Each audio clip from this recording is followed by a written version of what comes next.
Good morning, everybody. It is Wednesday morning, 6 something in the morning. I am just making my weekly Wednesday rant.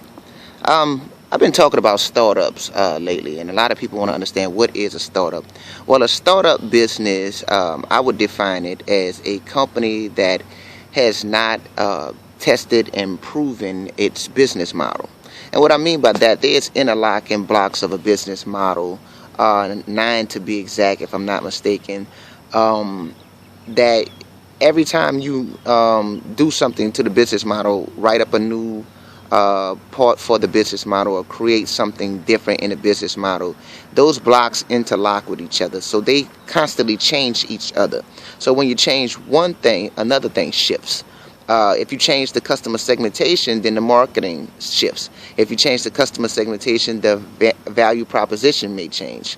So every time that you not tweak it, but I'm talking about totally change something, when you change a value that you offer, then your resources and your key activities may change. Your key partners may change. Everything is going to change every time you change something else. Your suppliers will change. The cost structure of the company can change. So I'm saying that a startup business is one that hasn't tried and tested and proven its business model. So every time that you change something, you're still seeking for perfection. You're still seeking for duplicity, something that, okay, this is how we do it here. This is where we get our hamburger buns from. This is where we get our hair supplies from. This is where every time you have everything guaranteed locked in, you can build upon that structure to finalize your business model, that you may duplicate that business if you choose to.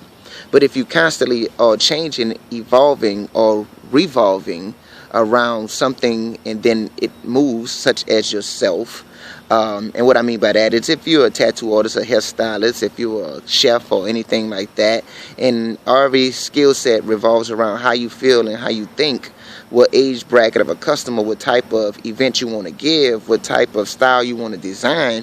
Today, when your emotions and feelings change tomorrow, that means you have to buy different supplies, different marketing, everything, because you have changed as an individual. And that's not locking in the company. So the company is no longer stable, even though somebody said, well, I've been here for 10 years. I've been in small business, so I had my company for this amount of years. But you can be a 10-year-old startup. And with that, basically what I'm saying is, I'm not saying that you're not making money. We're saying that you keep on constantly changing the business model, so that way you are never finished building the business. You're constantly evolving the business and trying to find what works. And as you are constantly trying to define what works, you're constantly changing things, and that consistency of change makes you a startup company, even though you may have 10 years in the industry. So if you have any problems, questions, or concerns with the things that I said, feel free to hit me up in my inbox. You know, that is the polite thing to do. But I'm Cash Parish, man. I help small business entrepreneurs save their self and their life from failure. And I do this through means of small business strategy and education. If you need me, you can also contact me at qbusinessdevelopment.com, and you can hit me on Instagram at smallbusinessstrategy. Peace.